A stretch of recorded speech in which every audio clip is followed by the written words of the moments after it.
Ce soir, notre objet, c'est la nature et la culture. Nature et culture. Alors que l'objet principal de cette série de conférences, c'est l'éducation, et plus précisément la philosophie de l'éducation, c'est-à-dire le regard que le philosophe porte sur ce que c'est qu'une éducation telle qu'elle est, et puis ce que c'est qu'une éducation telle qu'elle doit être. À quoi doit ressembler l'éducation véritable? Comment on éduque bien un être humain? Ça, c'est une vraie question philosophique, puisque c'est une question qui ne se contente pas de décrire une réalité empirique, mais c'est une question qui s'interroge sur une sorte de prescription ou d'idéal. À quoi ressemblerait une éducation digne de ce nom? Bon. Mais penser l'éducation, c'est immédiatement situer sa réflexion dans le champ de la culture. Regardez, oublions un instant ce que je viens de dire sur le philosophe qui s'interroge sur l'éducation idéale. Bon, prenons une description de ce que c'est qu'une éducation telle qu'on peut la trouver sous la plume d'un sociologue. Puis tant qu'à faire, je vais prendre un immense sociologue qui s'appelle Marcel Mauss.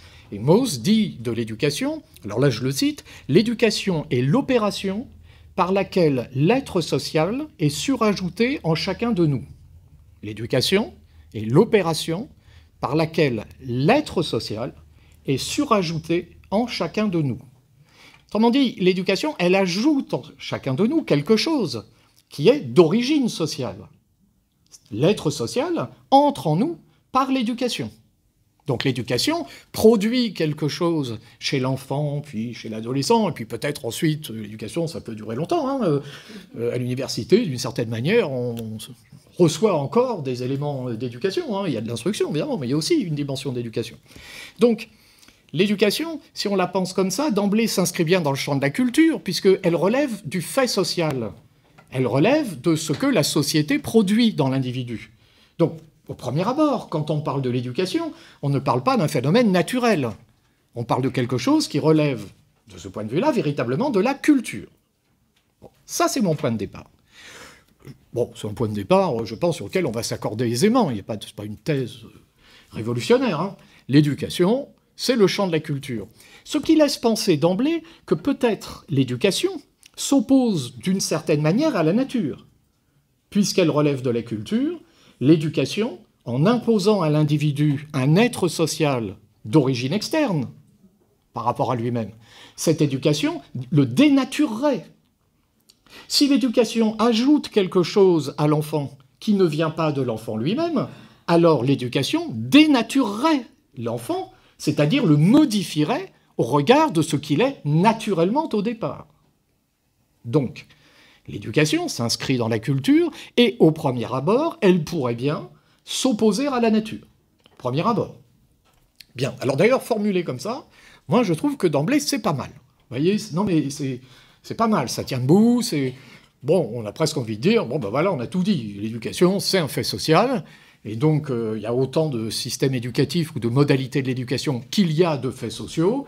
Donc on n'éduque pas les enfants de la même manière en tel lieu ou en tel autre, à telle époque ou à telle autre, et puis voilà. Et puis on a réglé d'une certaine manière le problème. Il n'y a plus qu'à se tourner vers une approche sociologique, ou historique, ou anthropologique, ou économique, ou ce que vous voulez, pour décrire les processus éducatifs et montrer qu'à telle époque on faisait ceci, aujourd'hui on fait cela, et tout ça finalement relève de déterminisme culturel variable dans l'espace et dans le temps. C'est vrai, au premier abord, au premier abord, on a l'impression qu'il n'y a pas de problème, quoi. Vous voyez ? C'est souvent ça, l'objet philosophique. On a affaire à un objet de réflexion qui, au premier abord, ne soulève pas de difficultés majeures. Mais il faut regarder de plus près. Moi, je vous invite à y regarder de plus près. Parce que, creusons cette veine-là. Cette veine qui est la veine sociologique. Je ne vais pas dire du mal de la sociologie, c'est pas ça, mais le but, c'est de montrer quand même que quand on a dit ce que je viens de dire, on n'a pas tout dit. En fait, c'est ça, la philosophie. Il ne s'agit pas de dire que les sciences se trompent ou pas, c'est pas ça. Mais il arrive que les scientifiques ayant dit tout ce qu'ils avaient à dire, il arrive qu'ils n'aient pas encore tout dit. C'est possible. Et c'est peut-être là précisément que commence la réflexion philosophique. C'est là que ça commence. Alors maintenant, on va quand même chercher, on va quand même penser. Alors regardez pourquoi j'ai dit ça. Restons dans une perspective, disons, sociologique. L'éducation est un fait social. Si je raisonne comme ça, l'éducation, c'est un fait social qui s'inscrit donc dans un cadre culturel relatif à une société, produisant en l'individu des effets qui viennent de dehors. Ce qui se joue dans notre conscience, enfin, on croit que ça vient de nous. On croit qu'on est l'auteur de ses pensées, de ce qu'on veut, etc. On croit. Mais en réalité, ce que l'on pense, ce que l'on veut, ces représentations, ces volitions, sont l'effet de contraintes sociales qui s'imposent indépendamment de notre volonté. D'ailleurs, là, je suis en train de définir ce que c'est qu'un fait social pour un sociologue. Hein. C'est une cause externe à l'individu, qui s'impose à l'individu et qui s'accompagne de sanctions. Et c'est la sanction qui fait la contrainte. Vous voyez ? La langue est un fait social. Elle s'impose à l'individu. On ne choisit pas, on peut choisir la langue que l'on parle, mais on ne choisit pas la structure de la langue à laquelle il faut se soumettre pour parler telle ou telle langue. On peut bricoler dans les marges. Alors, il faut être un très grand poète pour pouvoir jouer avec la langue. Sinon, si je commence à parler la langue en produisant des effets de distorsion de la langue elle-même, la sanction sociale va tomber assez rapidement. Au mieux, on ne me comprend pas. Au pire, on se moque de moi. Le rire, c'est une sanction sociale. L'incompréhension aussi. Hein, personne ne vous dit le rire est toujours provoqué par un échec. Non, mais le succès, c'est pas drôle. C'est pas drôle. La danseuse qui virevolte dans les airs avec grâce et légèreté, cette danseuse n'est pas drôle. Sa grâce, au contraire, émeut. Vous voyez ? Bon, elle n'impacte pas notre ressenti. Ça, c'est des manières de formuler les choses. Non. Elle provoque en nous des sentiments. Vous voyez, elle nous permet d'éprouver des sentiments. Elle modifie quelque chose dans notre âme. Vous voyez ? Et donc, elle n'est pas drôle. La beauté, c'est pas drôle. La beauté, ça fait jamais rire. Ça peut faire pleurer. Vous voyez, on peut écouter un prélude de Bach ou une symphonie merveilleuse et sentir les larmes venir à ses yeux. C'est possible. Mais on n'éclate pas de rire. Ou alors on éclate de rire si ça ne se passe pas comme c'était prévu. Ou si, alors c'est le ressort comique, ou si le gars qui fait ça, il trébuche, il se rend au piano et il glisse sur une peau de banane avant d'y arriver, et là tout le monde est mort de rire dans la salle. Donc ce qui fait rire, c'est l'échec. Ça, personne ne l'avait remarqué. Donc le rire, c'est une sanction sociale. Donc si je ne respecte pas cette contrainte sociale qu'est la langue, je vais être puni socialement. Ça va être assez rapide. Hein, là où on ne me comprend pas, je l'ai dit, au mieux, alors je parle tout seul, et puis là je suis frustré, ou bien on se moque de moi, et puis c'est, enfin, tout s'entend, les petites blagues sur les gens qui ont des accents un peu différents, tout ça. Oui. Le rire est conservateur. Le rire ne veut voir qu'une tête. C'est ça. Alors il y a d'autres manières de rire. Le seul moyen de rire qui soit libératrice, libérateur, le seul moyen qui soit libérateur, c'est de rire de soi. Ah, là, c'est autre chose. Si je ris de moi, à ce moment-là, je ris de mon propre échec, et je prends conscience de la vanité de mes postures. Ça, oui, ça Molière sait faire ça. Et quand je regarde une pièce de Molière, en fait, je saisis ce qu'il y a de dérisoire dans les jeux sociaux, hein, bien souvent. Mais le rire, la caricature, tout ça, en démocratie, c'est bien, parce que comme c'est un pouvoir... Comme c'est conservateur, en fait, c'est un pouvoir en démocratie, le rire est un contre-pouvoir, du coup. Quand on rit de la puissance, bon, c'est un contre-pouvoir. Quand on rit des plus fragiles, ça, c'est moins drôle. Vous voyez, enfin, c'est moins drôle. Ça fait rire certains. Mais c'est une manière d'asseoir son pouvoir. Hein, l'humour qu'on fait, je sais pas, quand on se moque du footballeur qui parle pas bien. Oui, c'est ça. Oh, puis ces gens qui viennent de milieu. Bon. Il y a une manière de se moquer des gens, qui est une manière, dans le fond, méprisante. C'est une manière de celui qui se place au-dessus. Donc... un fait social s'accompagne toujours d'une sanction. Je prends cet exemple-là de la parole ou de la langue, du respect de la langue. On voit bien qu'en ce sens-là, la langue est bien un fait social. Et l'éducation, c'est du même ordre. L'éducation est un fait social. Et un fait social, ça s'accompagne de contraintes. Et ça s'accompagne de sanctions. Enfin, c'est une contrainte. Et ça s'accompagne de sanctions. Alors bon, chacun le sait bien. Enfin, si je prends un système scolaire, un système éducatif, il y a des sanctions. Enfin, il y a des notes. Il y a des évaluations.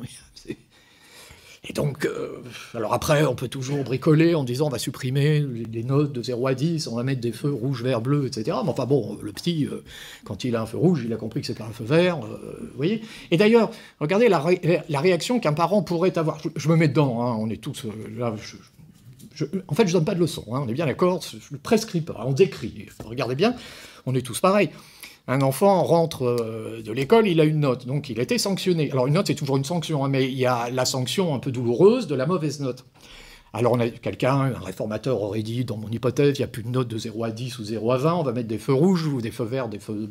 Le petit, il a vite compris, vert c'est bien, orange c'est pas terrible, rouge c'est... Puis alors le noir, alors là c'est le trou noir, là t'es tombé dans le... Tu disparais dans le néant. Alors là, il vient à la maison, il arrive à la maison avec son feu rouge, et vous voyez bien la première réaction qu'on pourrait avoir en tant que parent, c'est « Bon, t'as eu un feu rouge, très bien, oui, et les autres ?» Parce que s'il répond « Mais toute la classe », oh, bah alors c'est pas grave. Vous voyez? Mais et si c'est, il n'y a que moi. Ah, alors là, il y a un problème. Une fois, 2 fois, il n'y a que moi. Là, on prend rendez-vous avec la maîtresse. Hein. On va discuter un peu, qu'est-ce qui se passe? Vous voyez? Au bout de 3 fois, d'ailleurs, on aurait tendance à lui dire, enfin quand même, t'as pas d'orgueil? Comme si la passion était le moteur d'un progrès. Et en l'occurrence, une passion ici qui est quand même une passion qui ne s'inscrit pas dans le champ de la moralité et de la vertu. L'orgueil. Donc, un système éducatif, quel qu'il soit, c'est contraignant et ça s'accompagne de sanctions. Donc, un système éducatif, au premier abord, s'oppose à quelque chose qui serait de l'ordre d'une espèce de spontanéité naturelle de l'homme, une espèce de spontanéité individuelle qui tendrait à s'exprimer et qu'un tout système éducatif brimerait, puisqu'il s'agirait de surajouter l'être social dans tous les individus.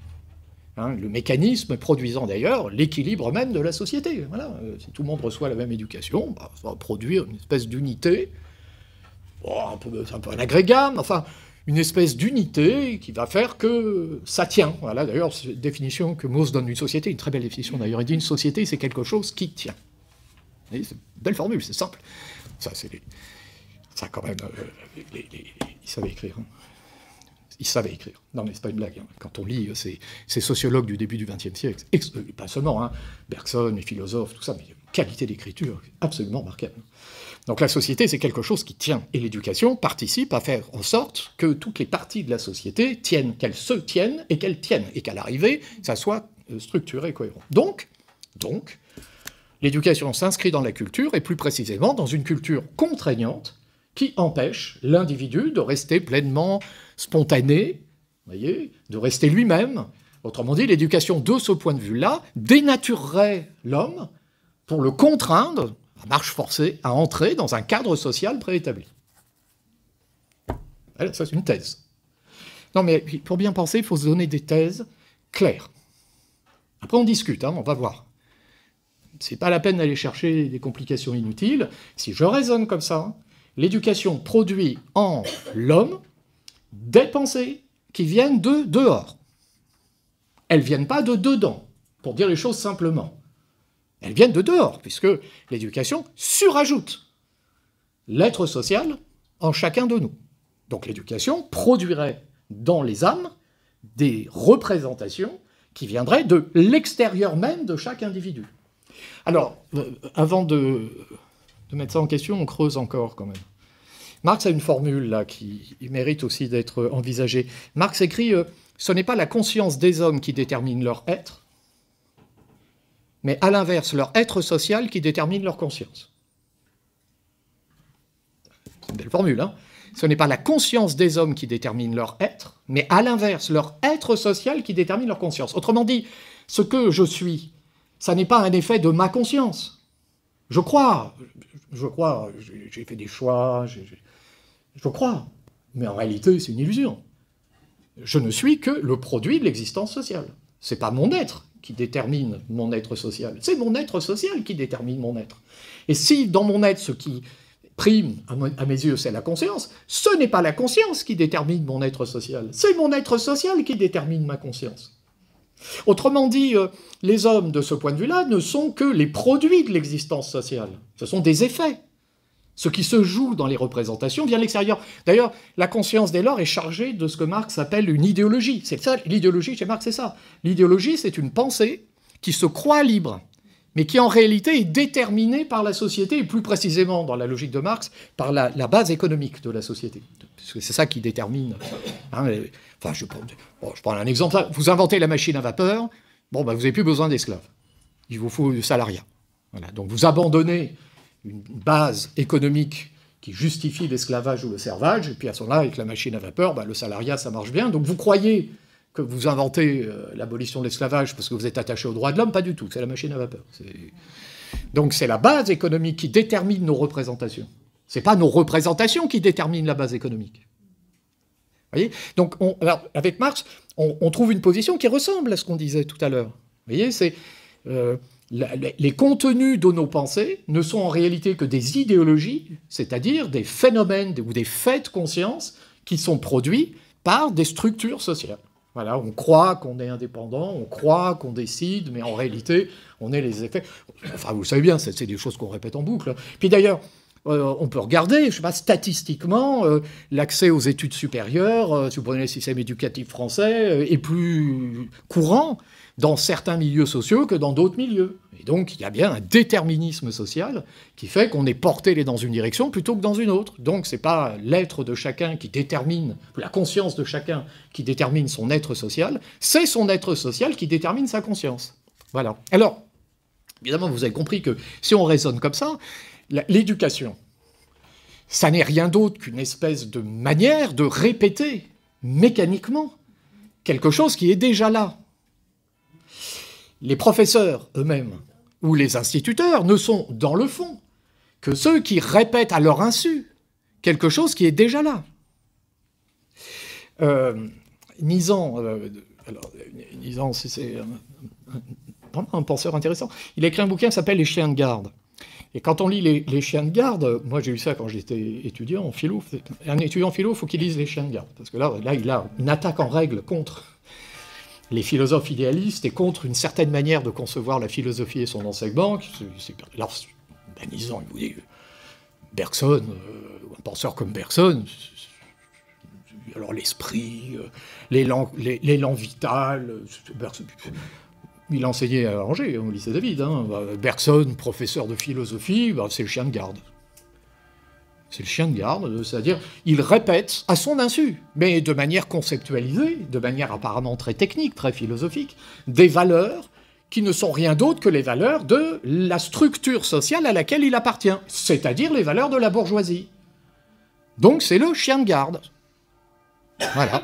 Si ce n'est pas ma conscience qui détermine mon être social, mais à l'inverse, mon être social qui détermine ma conscience, la conscience du maître est déterminée par son être social, et au-delà de son être social particulier, d'ailleurs pas sa classe sociale, c'est ça dont il est question, mais même au-delà de ça, par la base économique de la société, et donc dans le fond, une école, une institution, un instituteur, un professeur, tout ça, ça répète, ce sont des caisses de résonance, d'éléments qui sont extérieurs, à la fois à l'élève, à qui la pensée va être imposée, mais au maître lui-même, qui, à son corps défendant, à son insu, véhicule des valeurs qui sont d'origine sociale. Et là, vous voyez bien, on a quand même une position qui est une position critique.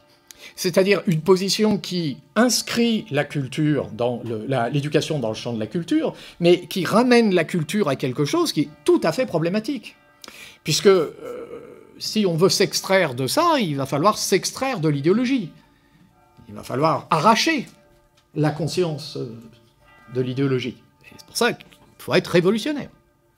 On ne va pas arracher la conscience de l'idéologie simplement par une réforme, vous voyez, réforme du code du travail et puis une prime chauffage, je ne sais pas quoi, ça ne changera pas la conscience, vous voyez. Donc, ce qui fait que dans une perspective marxiste, non, il n'y a pas d'autre solution qu'une révolution très profonde qui, modifiant la structure sociale elle-même, modifiera les contenus de la conscience. Voilà, tu changes la société, tu changeras les représentations, et dans une société sans classe, il n'y aura plus les chiens de garde qui, à leur insu, défendent les intérêts de la classe dominante. Alors, ces chiens de garde qui sont, d'ailleurs, pour Nizan, les philosophes idéalistes, c'est-à-dire les philosophes qui croient que ce qui compte, ce sont les idées. C'est les philosophes qui croient que ce qui compte, ce sont les représentations, qui croient que c'est la conscience. Donc, on a une thèse. Et c'est cette thèse-là qui mérite d'être discutée. Il faut qu'on la regarde de plus près. Mais enfin, on accordera cette thèse de tenir. Non, mais au premier abord, ça tient bien. Alors maintenant, regardons de plus près. Mon point de départ, c'était que l'éducation s'inscrit dans la culture. Et la question posée est la question de savoir si la culture, dans laquelle s'inscrit l'éducation, vient dénaturer l'enfant d'abord, puis l'adolescent, etc., si l'éducation ne vient donc pas s'opposer à la nature. C'était ça mon point de départ. J'ai envisagé alors une position qui dit, évidemment, l'éducation c'est la culture, mais la culture ça n'est qu'un ensemble de mécanismes sociaux qui produisent des effets, donc finalement, vos systèmes éducatifs, vous pouvez faire ce que vous voulez, vous serez toujours les chiens de garde de la classe dominante. Disons, et agrégé de philo, hein, il n'a pas fait l'agrégation de philosophie. Hein. Mais bon, à ses yeux, l'enseignement universitaire, les agrégés de philosophie, tout ça, ce sont des purs simples produits d'une classe dominante qui sert ses intérêts, mais ne cherchez pas une espèce de Machiavel ou de complot derrière, hein, c'est pas ça du tout. Hein. Ce sont des mécanismes. On décrit des mécanismes sociaux. Il n'y a pas quelqu'un derrière qui dit « je vais inventer l'agrégation de philo pour que personne au lycée du coin développe une théorie qui va faire entrer dans l'esprit des élèves des idées qui sont conformes ou favorables aux intérêts de la classe dominante. C'est pas comme ça que ça marche. C'est la structure sociale qui produit ça, elle d'elle-même, mécaniquement. Alors regardez bien, mécaniquement. C'est-à-dire naturellement. Autrement dit, on ne parle pas de la culture. Tout ce que je viens de dire, c'est une théorie qui ne voit pas ce que c'est que la culture. Cette théorie-là que je viens de développer, c'est une théorie qui revient à naturaliser les phénomènes humains. Alors, il y a un philosophe d'ailleurs qui le voit, hein, mais lui, il l'assume pleinement. C'est Auguste Comte, qui est l'un des inventeurs de la sociologie. Quand il parle de ça, ce qu'on appelait les sciences de l'esprit, lui, il parle de physique sociale. Ça, c'est pas mal comme formule. La sociologie, c'est une physique sociale. Vous savez, physis, en grec, ça veut dire nature. Hein. Donc la physique, c'est une étude de la nature. Le physicien étudie les phénomènes naturels. Plus précisément, il cherche les lois permettant d'expliquer les phénomènes naturels. C'est son boulot. C'est tout, hein. C'est beaucoup, mais c'est tout. Son boulot, c'est même pas de savoir d'où ça vient. Alors c'est ce que dit Auguste Comte, d'ailleurs, il remarque ça très bien. La science ne s'intéresse pas à l'origine des choses, ne s'intéresse pas à la destination des choses. Ce qui l'intéresse, ce sont les lois qui expliquent les phénomènes. Voilà, ce qu'il appelle les sciences positives, c'est ça. Science positive, hein, ça ne s'oppose pas à négative. Hein. Sous la plume d'Auguste Comte, positive s'oppose à métaphysique. Donc les sciences positives s'opposent à une métaphysique qui cherche dans des principes absolus, Dieu, la finalité de la nature et des choses comme ça, des raisons permettant d'expliquer le réel. Non, Auguste Comte dit, la science, pas ça, évidemment, elle a abandonné tout ça, donc Galilée, Newton, et alors on cherche des lois qui expliquent ce qu'on a sous les yeux. Elle n'est pas totalement étrangère à la religion, d'ailleurs, ces démarches, fait remarquer Auguste Comte, puisque le physicien cherche des lois, et chercher des lois, c'est chercher des règles invisibles permettant d'expliquer le visible. Donc c'est quand même l'invisible qui explique le visible. Bon, donc lorsque le religieux parle de Dieu qui explique la structure du réel, c'est une première manière d'aller vers quelque chose qui s'apparente à la science. Puis après, il y a la métaphysique. Alors, métaphysique, on a des principes absolus, Dieu, etc. Alors, pour Auguste Comte, là ça patauge. Là, parce que la métaphysique, prétendant être une science, alors elle, pour le coup, elle fait barrage, elle empêche. Vous voyez, la religion est moins un obstacle. Mais la métaphysique, ça va pas du tout. Enfin, ça va pas du tout, mais c'est une étape en même temps. Hein. Mais elle doit être dépassée. D'ailleurs, elle est dépassée sous les yeux d'Auguste Comte lui-même. C'est penseur du 19e, c'est la science triomphante, c'est la technique triomphante. Elle est dépassée par des sciences qui expliquent les phénomènes naturels. Et la sociologie, si on la pense comme une physique sociale, elle explique les phénomènes humains comme des phénomènes naturels. Ils obéissent à des lois. Donc, le sociologue va chercher les lois permettant d'expliquer ce qu'on a sous les yeux dans la société. Donc là, alors pour nous, ça, pourquoi pas, hein, et je ne dis pas que le sociologue a tort, hein, on observe bien qu'il y a des déterminismes sociaux, ce serait insensé de dire le contraire. Mais oui, mais est-ce que quand on a dit ça, on a tout dit? C'est ça le problème. Est-ce que quand on a dit ça, on a tout dit? Parce que celui qui dit ça, lui, sa pensée, elle est un produit de l'existence sociale ou pas? Parce que si elle est un produit de l'existence sociale, elle n'est qu'une idéologie, donc c'est pas une science. C'est le paradoxe du menteur. Hein. Si un crétois dit tous les crétois sont menteurs, il ment. Voilà. Mais d'ailleurs, s'il ment, peut-être que tous les crétois ne sont pas menteurs. De sorte qu'alors, peut-être qu'il ne ment pas. Mais s'il ne ment pas, tous les crétois sont menteurs, donc il ment. On s'en sort pas. Donc, si la conscience est le fruit de l'existence sociale, la conscience de celui qui dit ça est le fruit de l'existence sociale. Donc la conscience de celui qui affirme que la conscience est déterminée par la société, n'est pas libre. Or, une pensée qui n'est pas libre n'a pas d'objectivité. Elle ne vaut que pour la société dans laquelle elle s'inscrit. Une société A produit une pensée A, une société B une pensée B, une société C une pensée C, voilà. Une éducation A, bah, ça produira tel type de pensée, une éducation B, ça produira... Il y a quelque chose de rassurant presque là-dedans, vous voyez, vous avez une société qui souffre de la délinquance, on va régler le problème à l'école, vous faites, je sais pas moi, un cours de morale civique, et puis le problème est réglé. Vous savez, il faut les prendre tout petits, vous leur expliquer, ils vont comprendre, ça va rentrer, terminé. Puisque ça vient de dehors. Le problème, c'est que celui qui dit ça, lui, il faut bien qu'il soit cohérent. Enfin, en tout cas, là moi, je suis un disciple de Socrate. Hein. Tu me parles, c'est bien parce que tu veux que je m'accorde avec toi. Je veux bien m'accorder avec toi, mais je te demande d'abord de t'accorder avec toi-même. Sinon, je fais autre chose. Il y a plein de trucs à faire dans la vie, c'est pour pas toucher dans les contradictions. Alors, comment je peux m'accorder avec moi-même quand je dis que la pensée est déterminée par l'existence sociale et que par conséquent elle n'est pas libre? Si dans le même temps je dis que ma pensée à moi, elle, n'est pas déterminée par l'existence sociale et peut s'élever à la liberté. Alors, évidemment les sociologues y ont pensé, hein. Et Durkheim, dans les règles de la méthode sociologique, envisage tous les principes permettant de s'extraire justement du déterminisme social en se méfiant des prénotions. Enfin, il y a tout un... Puis chez Marx, d'ailleurs, chez les marxistes aussi, beaucoup, c'est comment s'arracher à l'idéologie. Il y a toute une réflexion là-dessus. Alors après, il y a peut-être une solution, d'ailleurs, dans le marxisme, qui consisterait à dire il y a une nécessité historique qui produira une révolution. La révolution changera la base économique de la société, qui produira comme effet une modification des représentations. Pourquoi pas? Simplement, ça, c'est Hegel, c'est pas révolutionnaire. Parce que ça s'auto-réalise. Alors que si je suis révolutionnaire, je prétends, moi, produire un effet sur l'histoire. Bon, c'est pas mon objet, là, on va pas chercher... Alors, disons, un anti-marxiste dira c'est une contradiction, et puis un marxiste dira c'est un paradoxe.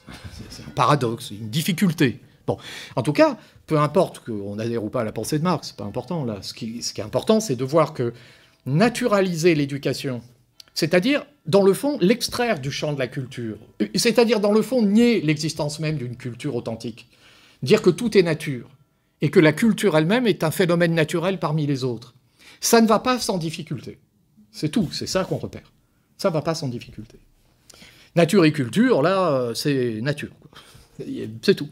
Après, il y a le mot, hein, éducation, culture. Enfin, si les pensées d'un enfant ne sont que l'effet en lui de causes externes, sa pensée est à l'éducation ce que la fumée est au feu. Voilà, c'est-à-dire un effet. Et la fumée, pas de fumée sans feu. Le feu produit de la fumée. Quand il y a de la fumée, c'est qu'il y a du feu.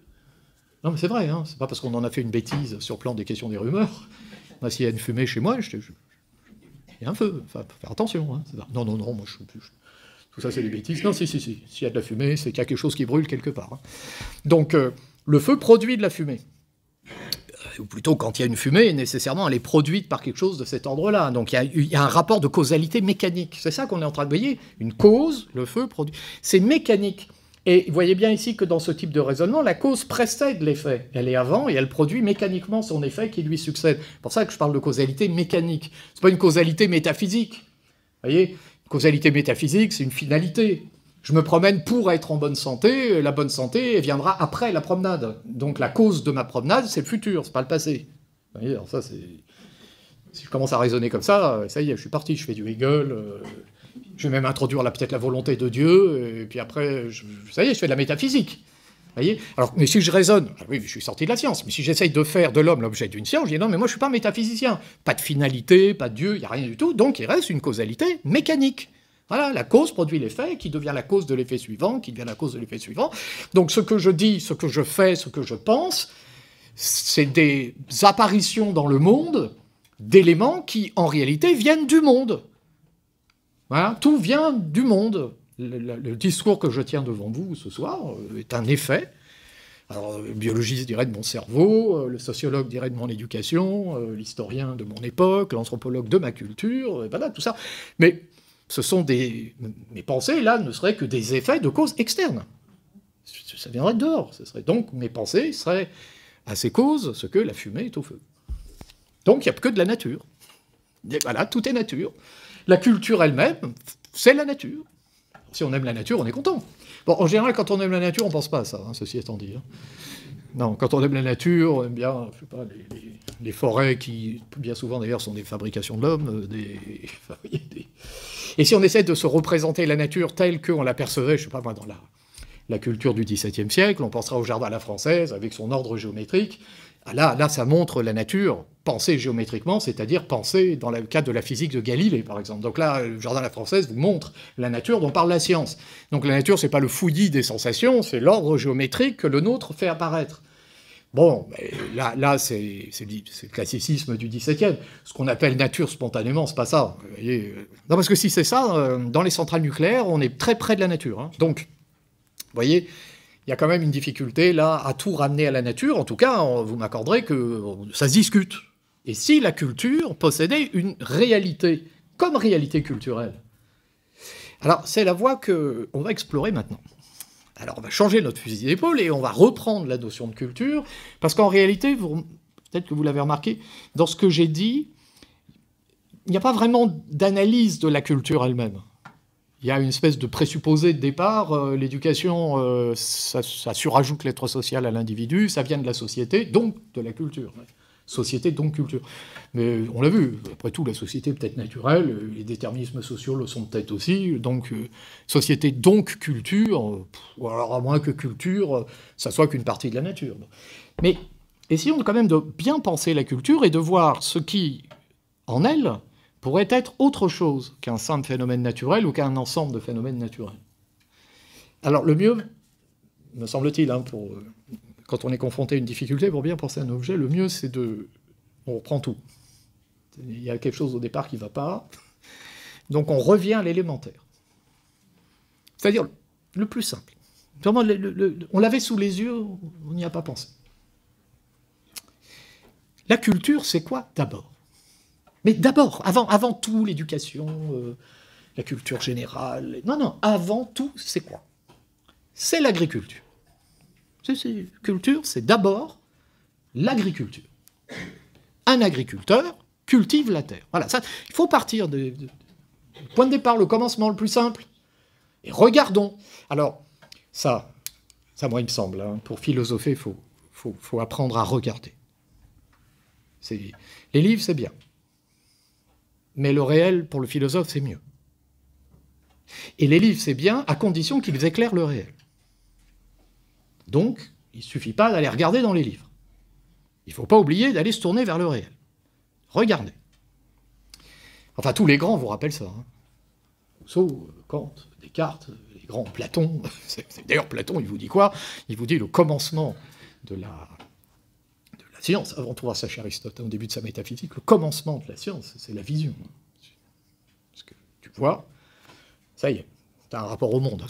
Il y a quelque chose qui... Enfin, vous savez, tous les discours, Platon condamne le sensible, et lui, ce qu'il aime, c'est l'âme et pas le corps. Mais, oui. Enfin, il faut regarder Platon d'un peu plus près, c'est plus compliqué. Platon, il vous dit quand même que tout commence par la vue, la vision est déjà porteuse d'un rapport au réel qu'on ne peut pas, comme ça, négliger. Commence par bien regarder, et puis après, tu vas commencer à réfléchir. D'ailleurs, dans l'éducation platonicienne, il y a des étapes. Ça passe par que nul n'entre ici sine géomètre. Donc arithmétique, géométrie, astronomie, etc. Puis après, tu peux commencer à philosopher. Et par exemple, l'astronomie, ça consiste à substituer aux points lumineux qu'on perçoit dans le ciel des rapports géométriques. Bah oui, enfin, si tu n'as pas vu qu'il y avait des points lumineux dans le ciel, tu vas rien substituer. Donc le rapport au réel, mais au réel empirique, il faut le prendre en considération. On revient à l'expérience, on regarde. L'agriculture, c'est d'abord l'agriculture. Un agriculteur cultive la terre, voilà. Et la question, on regarde et on se demande, il fait quoi? Alors, on ne va pas se demander ce qu'il fait précisément, c'est un travail d'agriculteur, moi j'y connais rien, c'est déjà une spécialité. Mais on peut se demander en quoi consiste son travail, quelle est la nature de son activité, puisque cette activité, elle va produire des effets dans le monde. Comment ça marche, cette histoire-là? Donc, je ne sais pas, si tu prends la procédure commune d'un agriculteur, pour dire les choses, il va labourer, après il va semer, puis après il va récolter. Voilà, pour dire les choses. S'il cultive du blé, il faut labourer la terre, un peu aérer tout ça. Ensuite, il va semer, et ensuite, il va récolter. Il aura compris, donc, assez rapidement qu'il ne récoltera le fruit de son travail qu'après une rotation complète de la terre autour du Soleil. Une bonne année, voilà, c'est ce qu'il faut. Vous voyez ? Vous imaginez bien que pour cultiver l'esprit, il faudra peut-être plusieurs rotations de la Terre autour du Soleil, parce qu'il va se passer des choses qui sont importantes à considérer. Bon. Alors qu'est-ce qu'il fait exactement? Alors, ne rentrons pas dans le détail technique de son métier, qui n'est pas le nôtre, enfin en tout cas qui n'est pas le mien. Il y a peut-être dans la salle des gens qui connaissent bien ce métier. L'agriculteur, donc, il laboure, il sème et il récolte. Question. L'agriculteur est-il la cause de la moisson? Est-il la cause de ce blé qu'il va pouvoir moissonner? Est-ce qu'il en est la cause? Alors, si je réponds oui, si je dis l'agriculteur cause le blé, les mêmes causes produisant les mêmes effets, cet agriculteur faisant le même travail dans un désert aride sur une terre infertile produira donc du blé. Donc, c'est quelque chose qui ne va pas. Il n'est donc pas la cause. Ben non. Bon, au mieux, est-il la cause occasionnelle? À l'occasion du travail qu'il accomplit, se produit quelque chose qui va permettre de récolter du blé. C'est comme ça qu'il faut raisonner. Non, mais je vous dis, il faut regarder. Moi, c'est ce que je vois. Je ne vois pas quelqu'un qui, par son activité quasiment magique, fait sortir des grains de blé, enfin des épis de blé dont il va ensuite extraire le grain pour... Non, il va faire des choses, mais la langue française vous dit tout. La langue française vous dit que le blé sort de terre. Le blé, il ne sort pas du corps de l'agriculteur, il ne sort pas de ce que ça, il sort de terre. Parce que si la terre n'est pas fertile, il pourra faire ce qu'il veut, il ne se passera rien. Il faut qu'elle soit suffisamment fertile. Donc, si je considère la terre, le blé dont je parle, il vient de dedans ou il vient de dehors? Si je considère la terre, il vient de dedans. À l'occasion du travail exercé par quelqu'un qui est dehors. Mais ça vient de dedans. Or, ça fait à peu près 30 minutes qu'on raisonne comme si l'éducation produisait des pensées qui venaient de dehors. Et comme s'il était impossible qu'une éducation produise des pensées venant de dedans. C'est comme ça qu'on a raisonné pendant 30 minutes. Alors, je ne dis pas qu'il n'existe pas des systèmes d'endoctrinement qui ont pour finalité d'engendrer des pensées qui viennent de dehors. C'est d'ailleurs le principe même d'un système d'endoctrinement que de conduire, de contraindre un enfant puis un adulte à penser ce qu'on a envie qu'il pense. L'éducation, ça peut être de la propagande, c'est vrai. Ça peut produire des effets à l'intérieur qui viennent de dehors, on le sait bien. Ça peut être de l'endoctrinement, quoi. On endoctrine, on le sait. Mais si l'éducation relève de la culture, il faut la comparer non pas à un phénomène naturel qui est un enchaînement causal mécanique, il faut la comparer plutôt au travail de l'agriculteur qui, à l'occasion de son travail, révèle la récolte qui était déjà dans la terre potentiellement. Parce que, et c'est ça la fertilité de la terre. Alors pareil, moi je ne suis pas un chimiste, je ne vais pas vous expliquer ce que c'est que la fertilité, mais je vois bien, si je mobilise ici une distinction classique entre la puissance et l'acte. La puissance, c'est ce qui est potentiellement là, l'acte, c'est ce qui actualise ce qui était là potentiellement. Je vois bien que l'agriculteur actualise par son travail quelque chose qui était déjà là. Parce que si la moisson n'est pas déjà là potentiellement, il peut faire ce qu'il veut, ça ne poussera pas, c'est impossible. Donc le travail par son agriculteur réalise, fait surgir dans le réel quelque chose qui était déjà dans le réel, mais potentiellement, de sorte que si l'éducation est à l'esprit ce que l'agriculture est à la terre, les pensées qui surgissent de l'éducation viennent de dedans et non pas de dehors. Si tant est que ce soit une éducation qui relève de la culture, pas d'un phénomène naturel mécanique comme celui qu'on décrivait tout à l'heure. Alors là, je vous laisse méditer la chose. Parce que si on dit ça, ça change tout. Là, ça y est, on change de planète intellectuelle. Là, on a changé de monde. Donc, ça veut dire que l'élève a déjà tout en lui. Potentiellement. Et que ce qui va surgir, ce ne sera qu'une actualisation de ce qui était déjà là. Potentiellement. Et là, on a compris Socrate. Connais-toi toi-même. Évidemment, tout est là, puisque tout est dedans. Bien sûr qu'il faut s'ouvrir, je disais, il faut s'ouvrir au monde. Il faut contempler. Il faut apprendre à regarder.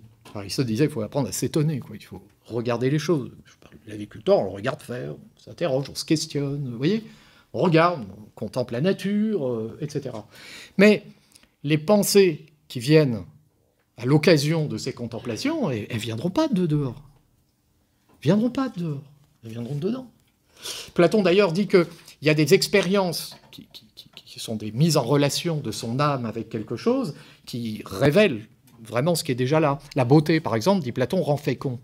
La beauté rend fécond, il veut dire par là que, confrontée à la beauté, l'âme voit surgir en elle des pensées extraordinaires. C'est la beauté qui... Mais la beauté, c'est pas la cause qui va produire mécaniquement ce qui surgit dans l'âme. La beauté, c'est l'occasion qui va révéler ce dont l'âme était déjà porteuse. C'est pour ça que c'est pas mal d'apprendre à contempler des œuvres d'art. Mais non, dans le système éducatif, considérer quand même que, enfin en tout cas s'il est républicain, que l'art, c'est quand même un des éléments de la culture qui mérite d'être pris en considération. Enfin, c'est pas... Puisqu'il se joue dans la contemplation des œuvres d'art quelque chose qui n'est pas étranger à l'actualisation de ce dont on est déjà porteur. On comprend alors ce qui fait qu'un élève est un élève. Parce qu'il s'élève. Un enfant, c'est un enfant. Mais un élève, c'est plus tout à fait un enfant. C'est encore un enfant, hein, mais plus tout à fait, puisque c'est un enfant qui s'élève. Au passage, d'ailleurs, vous remarquez la contradiction qu'il y a à parler de parents d'élèves, d'ailleurs. Ça ne peut rien dire. Les parents n'ont pas des élèves, ils ont des enfants. Les instituteurs ont des élèves, les professeurs. Mais si on croit que les professeurs ont des enfants et que les parents ont des élèves, bon, il me semble qu'il y a une légère confusion, non seulement dans les termes, mais peut-être dans les esprits. D'ailleurs, c'est peut-être dans les mots que nous pensons, et la confusion... Mais elle est peut-être le signe de quelque chose, cette confusion. L'obsession de la figure du parent d'élève, c'est quand même troublant. Moi j'étais les deux, hein, à la fois parent d'élève et professeur. J'ai jamais mélangé les deux. Il me semble que là... C'est comme, je sais pas, un général d'infanterie qui, à la maison, se comporterait comme un général d'infanterie. Vous voyez, bon, on peut le faire, hein, je dis pas, je suis pas dans le secret des... Mais, bon, savoir distinguer les rôles que l'on joue socialement, c'est pas mal aussi. Un enfant, c'est un enfant, voilà. Et un élève, c'est un élève. Alors, c'est encore un enfant, hein, on aura l'occasion d'y revenir. Mais, en tant qu'élève, il se joue quelque chose dans le rapport au monde, à lui-même, aux autres, qu'on commence à comprendre. Il s'élève vers quoi? Il s'élève vers lui-même. Puisqu'il s'agit de révéler ce dont l'âme est déjà porteuse, ou plutôt de révéler, d'actualiser, de rendre réel ce qui n'était que potentiel, de rendre effectif ce qui n'était que virtuel. Vous voyez? Donc l'éducation, c'est quelque chose qui est de l'ordre du passage du possible au réel. Vous voyez, c'est ça. Et alors là, pour le coup, on est vraiment dans une culture. La figure de l'agriculteur, vous l'avez là. Hein, je reprends la formule que j'ai proposée tout à l'heure. Si l'éducateur est, de ce point de vue-là, à l'esprit, ce que l'agriculteur est à la terre. Donc la terre ne donne le fruit ou le blé que parce qu'elle est fertile. L'esprit ne peut être éduqué que parce qu'il est fertile. C'est-à-dire quand il porte en lui des potentialités, des virtualités. Mais des virtualités qui, sans le travail à effectuer, resteraient des virtualités. Et la terre, vous ne la cultivez pas, elle reste en friche. L'esprit, vous ne l'éduquez pas, il reste en friche. Il est en friche. Voilà. Bon, en même temps, comme il est plongé dans l'être social, dont nous parlait les sociologues tout à l'heure, à juste titre, hein, là, leur analyse est puissante, hein, à ce moment-là, il va s'actualiser des choses en lui, mais des choses qui sont peut-être des soumissions à des choses qui viennent de partout, de l'extérieur, il va répéter mécaniquement. Ça doit être vrai, puisque tout le monde le dit, enfin, vous voyez, ce genre de choses. Donc là, on commence à toucher du doigt quelque chose qui ressemble véritablement à une éducation, qui s'inscrit véritablement dans une culture. La question qui reste, c'est de savoir quand même si... Alors, ça s'oppose à la nature, ça ou pas? Vous devez commencer à sentir que, bon, certainement pas. Mais bon, il faut qu'on regarde de plus près. Quand même, pour m'assurer que ce que je suis en train de dire soit bien clair, je vais vous proposer une métaphore qui reprend ça. En fait, vous avez vu que tout le raisonnement que je vous propose repose sur la distinction entre cause efficiente, mécanique, et cause occasionnelle, ou occasion. La cause efficiente ou mécanique produit son effet comme le feu produit la fumée. Bon. La cause occasionnelle, elle est l'occasion qui produit quelque chose, si on veut, mais enfin, c'est à l'occasion de sa présence ou de son intervention que se révèle quelque chose ou que s'actualise quelque chose, mais qui était déjà là en germe avant la présence de cette cause. Alors, je vais prendre une métaphore qui peut-être illustre ça, qui permet de préciser la chose. Regardez. Alors, je vais prendre une métaphore culinaire, enfin plutôt relevant de l'art culinaire. Bon, alors je ne suis pas cuisinier, hein, mais j'ai observé, en regardant attentivement, que pour faire une sauce ou pour réduire une sauce, on avait besoin d'une casserole. Et ça, il n'y a rien à faire. Hein. Vous faites la sauce, vous la mettez directement sur le feu, c'est pas possible. Hein. Vous dans vos mains, ça ne marche pas. Il vous faut quelque chose qui capte la chaleur et puis qui la transmette et puis qui fasse tout ce qu'il y a à faire. Hein. N'oubliez pas le couvercle, hein, parce que là... Non, mais je dis ça parce qu'il faut faire des économies, on nous expliquait qu'il fallait mettre un couvercle. Alors, on va mettre le couvercle. Bon.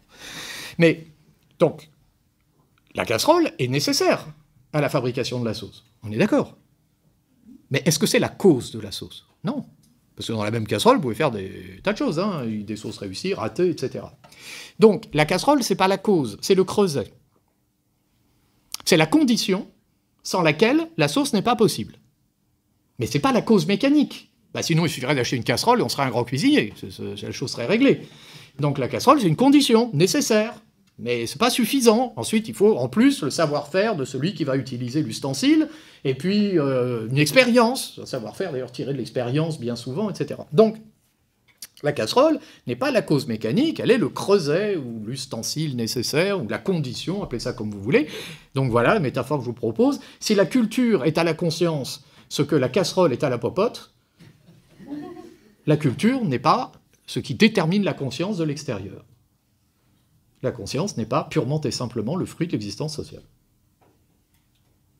Mais attention, il n'y a pas de conscience sans existence sociale dans ce raisonnement. Évidemment. Ah, s'il n'y a pas de casserole, il n'y a pas de sauce. Pas de société, pas de conscience. Et pourtant, la société n'est pas une cause, mais une condition de la conscience. Si on suit ce raisonnement. Si on suit ce raisonnement... Alors après, on discute toujours, hein, mais on ne dit pas, ça y est, on a trouvé... Malgré tout, ça permet de faire surgir un problème, quoi. Les pensées mécanistes, peut-être, sont un peu réductrices. Vous voyez, peut-être que c'est une manière aussi de se rassurer, on a réglé le problème, les faits de conscience, c'est des effets mécaniques d'une réalité naturelle devenue sociale. Bon, puis on a réglé le problème, on passe à autre chose. Bon, après, on se heurte à un autre problème. Moi qui dis ça, comment je fais pour m'extraire de ce que je viens de dire? Bon, d'accord, il y avait ça. Mais mon objection, là, ne réfutait pas l'idée. Après tout, ça n'empêche pas que peut-être la conscience est le fruit de l'existence sociale. Il y a quelque chose de rassurant, parce que c'est pour ça que j'ai dit tout à l'heure, on a une tête, ça marche bien. On a envie de dire, si vous voulez, premièrement, on a envie de dire, bon, on a tout dit. Voilà, la conscience, c'est un effet, la culture, c'est la cause, puis le problème est réglé. Donc tu veux une société meilleure, bah, tu prends une éducation meilleure, et puis elle produira mécaniquement des effets meilleurs. Puis... Mais non. Si l'homme porte en lui quelque chose qui est de l'ordre d'une virtualité, qui s'actualise dans la culture, et qui donc se réalise dans telle ou telle éducation, alors il va se produire quelque chose que tu ne peux pas déduire simplement du processus éducatif lui-même. Il va se produire quelque chose qui va t'échapper. Potentiellement. Ah oui, cultiver un être humain, c'est prendre un risque. Alors, regardez, article 1 de la Grande Déclaration. Les hommes naissent et demeurent libres égaux en droit. Magnifique. À un moment donné, les politiques savaient écrire. Hein, ça, belle formule, elle est reprise de la première phrase du chapitre 1 du livre 1 du contrat social, l'homme est né libre et partout il est dans les fers. Donc il est né libre, mais partout il y a des esclaves. Comment ce changement s'est-il fait, je l'ignore, mais j'ai quelques idées sur la manière d'améliorer les choses. C'est le point de départ du contrat social, ça. Et la Grande Déclaration reprend une formule qui ressemble à ça, mais elle est vraiment bien écrite. Hein. Les hommes naissent et demeurent libres égaux. Et d'ailleurs, vous remarquez que bien souvent, quand on la cite, on oublie demeure. On dit les hommes naissent libres égaux en droit. Puis alors demeure, ça saute. Bon. Alors qu'en fait, non. C'est demeure. Non, ils naissent, non, parce que les hommes naissent libres, mais ça, oui, on peut l'admettre, ça c'est pas. Enfin, ils naissent libres, puis après ils deviennent esclaves, et puis voilà, puis il y a des esclaves, voilà, puis on passe à autre chose, puis la vie continue. Bon, non, la Grande Déclaration ne dit pas ça. Ils naissent et ils demeurent. Alors, ils demeurent, oui, mais il est esclave, eh ben, il demeure quand même libre. Mais alors, comment ça, il demeure libre? Il est asservi, oui, il est libre en droit.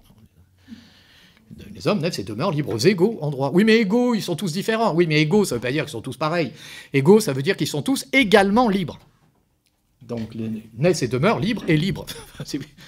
Liberté, égalité, fraternité, c'est ça en fait. Hein. Liberté, c'est ce dont on parle. Égalité égale liberté. La fraternité, c'est la réunion, comme dans une fratrie, de personnes qui ont quelque chose en commun. Et la seule chose qu'on ait en commun, c'est la liberté. Donc, liberté, égalité, fraternité, vous traduisez liberté, liberté, liberté. Voilà, ça clarifie les choses. Simplement, c'est 3 modalités du rapport à la liberté. Donc, les hommes naissent et demeurent libres égaux en droit. Donc, ils le demeurent. Donc, ça veut dire qu'en deçà du changement, en deçà de tous les changements qu'on observe chez l'homme, il y a quelque chose qui ne change pas. Puis il y a quelque chose qui demeure. Je prends un triangle.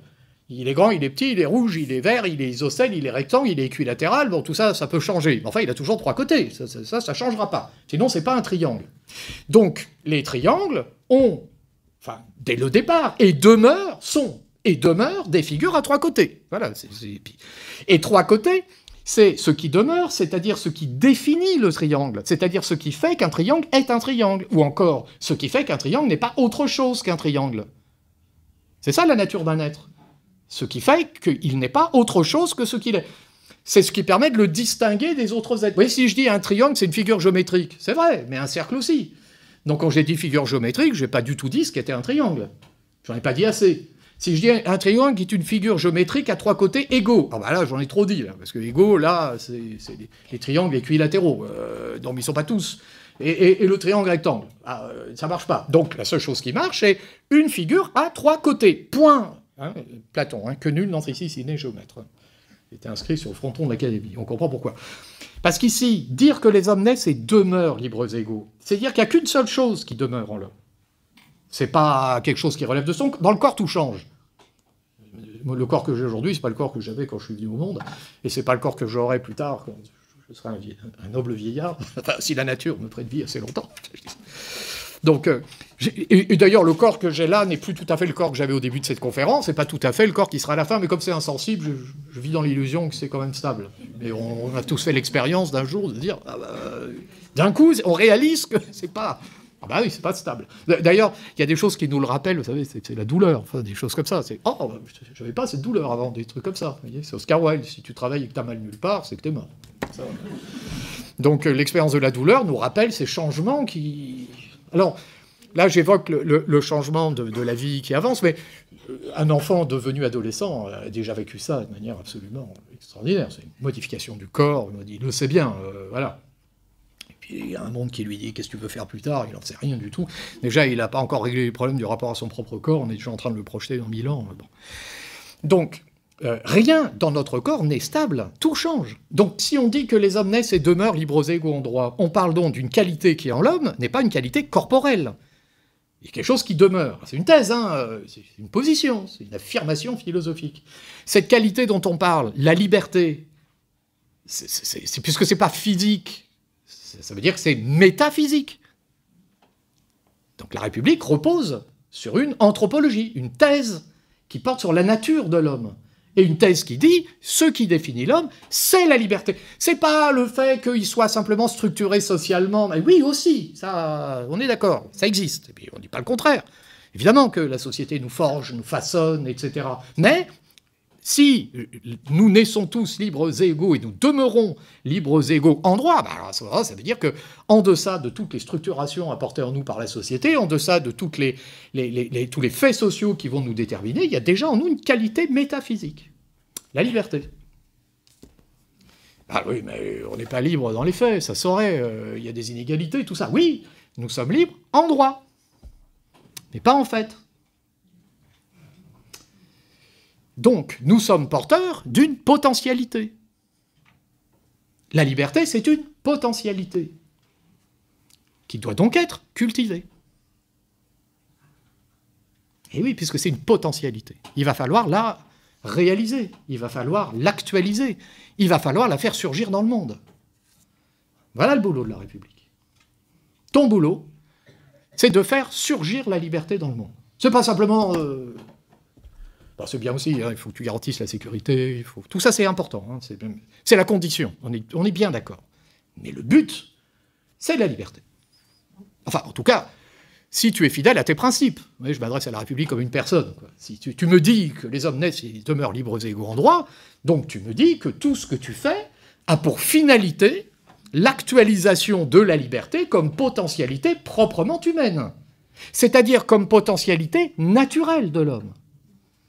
Ce qui signifie qu'une culture authentique de l'homme, c'est-à-dire une culture de la liberté, ne fait pas violence à la nature. Au contraire, elle actualise quelque chose, puisque les hommes naissent libres. C'est naturel. Vous voyez, ça, dans le XVIIIe siècle, il faut dire ce qui est, ça décoiffe. C'est-à-dire que là, vraiment, vous savez, c'est une pensée révolutionnaire. Si vous voulez, la révolution, c'est pas simplement on n'est pas d'accord, on rentre dans Versailles, on casse la boutique et puis on veut plus payer d'impôts. C'était ça beaucoup, hein. Mais il y a autre chose qui s'est joué aussi. Ce qui s'est joué aussi, c'est une affirmation radicale concernant la nature de l'homme et la destination de l'homme dans le cadre de la République. Ça change tout. Vous voyez, c'est pas t'es là pour, je sais pas, pour être content. Alors c'est bien d'être heureux. Hein, je dis, le républicain, il ne condamne pas le bonheur, hein, c'est pas ça. Mais la destination de l'homme, ici, c'est la liberté. Voilà, t'es fait pour la liberté. C'est ta nature. Oui, mais en droit, ah oui, ben justement, il va falloir que j'organise un système qui permettra d'actualiser cette potentialité. Cette potentialité actualisée, elle n'était pas là, elle sera là dans les faits. Elle sera donc instituée. Il faudra donc des institutions. Et il faudra donc des instituteurs. Parce que s'il n'y a pas d'instituteurs, on n'institue rien. Eh oui. Alors c'est bien, on a supprimé le titre d'instituteur. Le réformateur qui a eu cette idée absolument géniale a considéré que le mot, finalement, avait peu d'importance. Bon, pas besoin de donner de nom, mais enfin, le même, considérant que les mots, c'était essentiel, il fallait faire attention. Mais celui-là, non. Non, instituteur, ça comptait pas. Bon, ceci étant dit, les représentations communes continuent de parler des instituteurs. Parce que confusément, si vous voulez, chacun sent bien qu'il se joue quelque chose au commencement de l'éducation qui est une institution. Instituer, c'est quoi? D'abord, l'institution relève de la culture. Hein, mais instituer, c'est produire quelque chose qui est humain, et c'est produire quelque chose qui s'installe dans une durée. Une institution qui ne dure pas, ce n'est pas une institution. Donc, l'instituteur produit un effet. Enfin, plutôt, il est l'occasion, moi-même je prends les pieds dans le tapis, il est l'occasion qui actualise quelque chose dans l'esprit de son élève, qui, une fois que ça a surgi, ne revient plus en arrière. C'est institué. Il y a un pari, hein, la République c'est un pari. On ne devient pas républicain parce qu'on a imposé des idées républicaines. On devient républicain parce qu'on a cultivé en soi la liberté. Et on est porté par soi-même vers la République. Il n'y a pas d'enseignement républicain qui impose l'idée républicaine. Non, mais je vous laisse méditer la chose. Et là, vous venez de comprendre comment le programme de philosophie était constitué dans l'école de la République. Ça n'est pas un programme d'auteur, ça n'est pas un programme de thèse, c'est un programme de notions et d'auteurs. Il y a aussi des auteurs, mais des auteurs et des notions, ça veut dire des champs de problèmes. Le professeur de philosophie n'a pas à enseigner des doctrines. D'ailleurs, la laïcité l'interdirait. On n'a pas le droit d'enseigner la philosophie dans l'école. Hein. Ni la philosophie, ni la religion. Donc on n'apprend pas la philosophie. On apprend à philosopher. Et à partir de là, vas-y. Mais c'est un pari. Vous voyez, là, il y a un pari républicain. Hein. C'est que si on actualise cette potentialité qui est la liberté, alors aussi bien son cœur que son âme portent vers la République. C'est comme ça que ça marche. C'est ça l'idée. Tu vas être porté. Donc, tu ne vas pas le faire parce que je t'ai dit de le faire. Tu vas le faire parce que tu vas le découvrir en toi. C'est Socrate, quoi. Connais-toi toi-même. Tu vas le trouver en toi. Mais bon, il y a un peu de boulot. Il faut actualiser la chose. Alors, là, ce que je dis, là, vous avez un principe, mais je voudrais qu'on l'illustre maintenant avec quelque chose qui avec un peu de matériaux qu'on va regarder ensemble. Une illustration de ça, parce que la question devient, bon d'accord, mais comment on fait pour actualiser cette potentialité de l'âme qui est la liberté? La liberté d'ailleurs dans un premier temps, qui est la liberté, vous l'avez compris, de penser, puisque dans l'école de la République, on cultive quelque chose qui est un exercice de la pensée. D'ailleurs, c'est ce qui définit les programmes de philosophie en France, hein, la culture de l'exercice libre du jugement. On cultive l'exercice libre d'un jugement. On n'apprend pas à dépenser, on apprend à penser. Puis on se nourrit de pensée, quand on apprend à penser. Mais le but du jeu, sinon on fait un QCM, Socrate a dit quoi, machin a dit quoi, et voilà, tu réponds aux questions, on passe à autre chose. Hein. L'art de la dissertation n'est rien d'autre qu'une manière de mettre en situation de n'avoir pas à répéter mécaniquement des doctrines, mais avoir à poser un problème, à instruire ce problème de manière telle qu'on soit responsable de ce qu'on écrit. C'est toi qui écris, hein, c'est pas... Ne te cache pas derrière des cartes, c'est toi qui écris. Hein. Alors, bon, la philosophie d'une initiation, hein, au lycée, mais même en prépa, hein, ça reste une initiation, donc on ne va pas te demander... tu as fait 1 an de piano, tu ne vas pas composer un prélude de Bach, hein, ou un équivalent d'un prélude de Bach. Enfin, 1 an de piano un peu bien mené, tu commences à faire des petites choses quand même. Donc, vous voyez, on attend quelque chose comme ça. Donc, la question quand même, malgré tout, c'est comment on fait, comment on cultive ça? Comment on cultive la liberté dans l'esprit? Comment on fait? Alors, j'ai entre les mains un petit livre que j'ai trouvé chez un bouquiniste qui vendait des vieux livres. Alors, je suis tombé dessus, j'ai jeté un coup d'œil là-dessus. Alors, c'est un petit livre qui date du début du XXe siècle et qui était un manuel à destination des élèves et des instituteurs d'école primaire, donc d'instituteurs à l'école primaire, et plus précisément, il s'agit d'un cours élémentaire. Donc on est vraiment au début, cours élémentaire, c'est le commencement. Bon, alors, ne vous y trompez pas, hein, je ne suis pas nostalgique, avant c'était extraordinaire, maintenant tout fiche le camp, c'est pas vrai. En plus, c'est faux ces trucs, parce qu'à l'époque où ça c'était écrit, la plupart des petits Français ne parlent pas le français, en fait. Il y a des tas de langues, enfin, c'est très complexe, le français s'est imposé. Aujourd'hui, même un élève d'un milieu défavorisé dans un collège difficile parle un français plus correct, hein, très mal fichu souvent, mais malgré tout, bien plus correct que ce que pouvait parler quelqu'un qui n'avait jamais rencontré la langue française. Donc, c'est pas une question de niveau, je parle pas de ça, c'est pas ça qui m'intéresse. Je suis pas en train de vous faire un truc, vive la troisième rep, tout fiche le camp, c'était mieux avant, c'est pas ça du tout, mais vraiment. Hein. Bon, si jamais ça passe sur YouTube, ce truc, parce que si on y avait à extraire, ça y est, c'est des réacs. Non, c'est pas ça. Non, c'est vraiment intéressant à regarder au regard de ce qu'on vient de voir. Donc, notre question, c'est... Une éducation digne de ce nom ne s'oppose pas à la nature, puisqu'une éducation de cette nature cultive, c'est-à-dire actualise des potentialités qui sont déjà en l'âme humaine, plus précisément en l'âme de ce jeune enfant qui, rencontrant un instituteur, va voir s'éveiller en lui quelque chose qui, d'une certaine manière, était déjà là. Donc le précepte socratique est sur le fronton de l'école, même si on ne le lit pas bien, mais enfin il est là, connais-toi toi-même. Alors ça, c'est un manuel donc qui a été écrit par deux instituteurs, enfin deux anciens instituteurs. Alors je les cite, hein, il y a un collègue remarquable qui s'appelle Lalanne pour le premier et Bidault le deuxième. Lalanne et Bidault. Ça date donc du début du XXe siècle. Ils ont publié ça à la Bibliothèque d'éducation, fondée par les instituteurs français. À l'époque, les instituteurs avaient des maisons d'édition, publiaient de très beaux livres. Et alors, Lalanne et Bidault, alors ces deux instituteurs, l'un est devenu inspecteur de l'éducation nationale, l'autre est devenu professeur à l'école normale, puisqu'on formait les instituteurs dans des écoles normales. Maintenant, on les forme dans des SP ou des UFM. Enfin, bon. Non, mais j'ironise un peu, simplement, c'est pas ce qu'on y fait, mais YUMF, j'ai jamais compris ce que ça voulait dire, ou SP, bon, école normale. Normale, ça veut pas dire la norme au sens de la moyenne observable. La norme, c'est le devoir-être. C'est l'école qui apprend l'idéal. Voilà ce que doit être une éducation. Après, dans les faits, c'est jamais ça, on sait bien. Mais il faut quand même se représenter l'idéal. Alors, donc un qui est inspecteur, et puis l'autre qui est un instituteur devenu professeur de sciences d'école normale. Ils ont leur titre et tout, on sent que... Et alors, on a une préface. Je lis quelques phrases, parce que, en plus c'est écrit, c'est remarquable. Après le cours moyen et supérieur des écoles urbaines et notre agriculture et sciences à l'usage du cours moyen des écoles rurales, voici le cours élémentaire des sciences pour toutes les écoles. Déjà, les gars, ils ont une certaine vision de ce qu'ils font. Après notre... Moi, j'adore. Après notre cours moyen et supérieur des écoles urbaines et notre agriculture et sciences à l'usage des cours moyens des écoles rurales, voici à présent notre cours élémentaire des sciences pour toutes les écoles. Bon, on a affaire à des gens qui ont une assez haute idée de ce qu'ils font. Mais après, d'accord, ça ne suffit pas. On peut avoir une haute idée de ce qu'on fait, qu'on fait des bêtises. Hein. Bon, ils devaient certainement faire des bêtises. Hein. D'ailleurs, qui n'en fait pas? Mais enfin, ils disent des choses qui méritent qu'on s'y arrête un instant.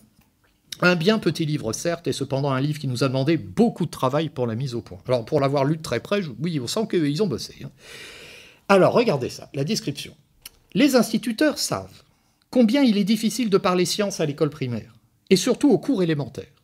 On a beau se faire petit. On se fait petit. Vous voyez? Un enfant devient un élève. Ça reste malgré tout un enfant. Tu t'adresses à des élèves qui sont encore des enfants. Donc, tu te fais petit. Tu commences pas... c'est moi le patron, tu comprends rien... Donc, on a beau se faire petit, n'employer que des termes simples, éclairer le texte ou la leçon d'images choisies et parlantes, l'enfant voit souvent à côté et autrement. Non, mais c'est moi, moi, je suis professeur, je peux vous garder. Mais même, et regardez comme c'est dit, c'est pas dit, ils comprennent pas. Non. C'est même presque encourageant. Vous voyez. Moi qui suis professeur, je peux vous dire, vous dites quelque chose une fois. Est-ce qu'on est d'accord? Oui, dit la classe. Une deuxième fois. Oui, dit la classe. Premier paquet de copies, ils ne sont pas d'accord. Alors on pourrait dire, je m'y suis mal pris, c'est des imbéciles. Pas du tout. Pas du tout. Un être humain, ça ne se laisse pas faire. Ça résiste. Tout petit déjà, ça pense volontiers à côté. Et autrement.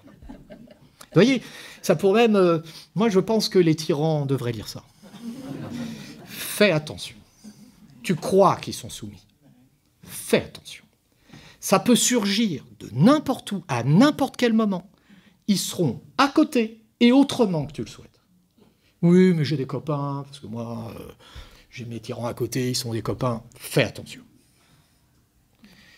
Hein, Platon, le sage a pour ennemi le tyran, mais il a pour ami le sage.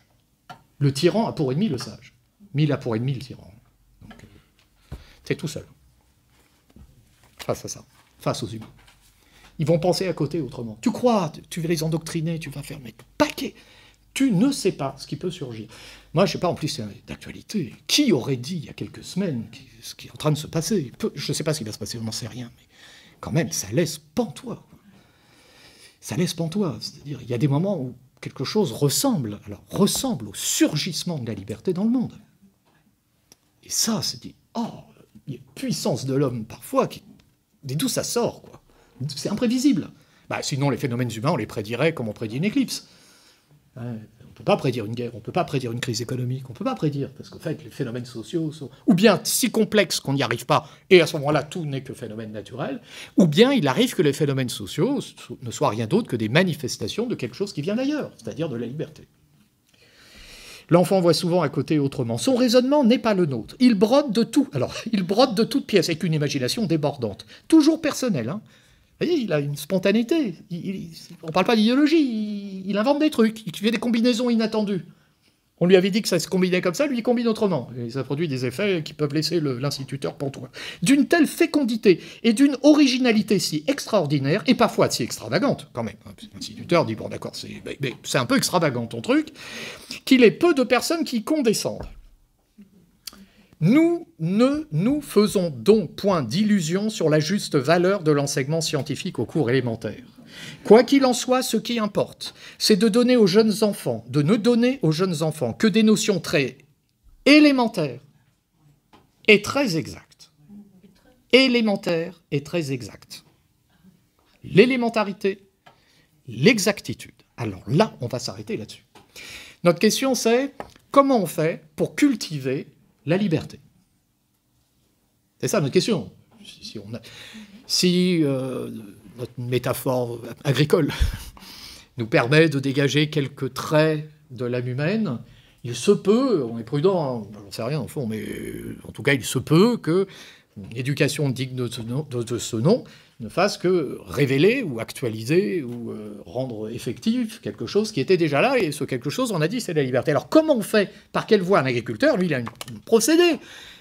S'il fait n'importe quoi, la terre a beau être fertile, ça ne poussera pas non plus. Donc l'instituteur, ou le maître, s'il fait n'importe quoi, la liberté, elle ne rentrera pas dans le monde. Alors comment il fait? Vous avez l'indication là. Il est élémentaire. Il est élémentaire. Alors maintenant, regardons un peu la structure de l'ouvrage. Bon, ça c'est l'introduction, la préface. Ça ne s'adresse pas à l'élève, ça s'adresse aux instituteurs. Alors après, il y a le manuel pour les élèves. Structure de l'ouvrage. Première partie, l'homme. Connais-toi toi-même. On va commencer par le commencement. Deuxième partie, les animaux. T'es pas tout seul. Alors après, il y a tout, hein. Alors ça va, les animaux qui volent, les animaux qui nagent, vous voyez, il y a tout. Les chiens, les chats. Alors les chiens, honte à celui qui fait du mal à un chien. Le chat, alors lui, il griffe la main de celui qui l'a nourri. Bon, on en a besoin, hein, parce qu'il dans la ferme, il va chasser les rats, tout ça. Alors c'est drôle, parce que le rapport à l'animal, bon, là, il s'est passé quelque chose. Hein. Bon, mais les chiens, eux, hein, honte à celui qui détruit un nid aussi. Hein. Les oiseaux, on les respecte. Hein. On commence pas à faire du mal aux oiseaux, hein, c'est pas bon signe. Hein. Donc les animaux, donc première partie l'homme, puis les animaux, ensuite les végétaux. Donc on va regarder comment c'est fait. Alors les végétaux, alors on va retrouver tous les éléments d'ailleurs de l'agriculture. Au passage d'ailleurs, avec l'homme, vous avez le corps, puis l'éducation de l'homme, l'hygiénisme, comment on lave son corps, ce qu'on doit, tout y est, quoi. Évidemment, c'est pour les petits, c'est pour les tout petits. Donc d'abord, l'homme c'est ça, les animaux c'est ça. Alors moi j'ai un point commun avec eux, mais quand même, notre corps est une œuvre merveilleuse. C'est magnifique. Notre corps est une œuvre merveilleuse, c'est une œuvre. Donc si c'est une œuvre, c'est comme une œuvre d'art, vous voyez. Donc il y a peut-être un artiste. Alors, ça peut être Dieu, mais ça peut être la nature. Ah non, mais école de la République. Tu ne dois rien dire qui puisse choquer la conscience d'un élève ou d'un parent. Voilà. Le petit, il se fera son idée.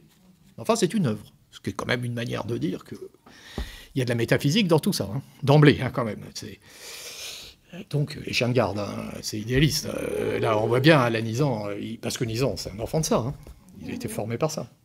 Alors ensuite, la tête contient le cerveau, enfin voilà, tout ça. Donc ça, c'est l'homme, les animaux, les végétaux. Ensuite, chapitre 4, quatrième partie, la Terre et le monde.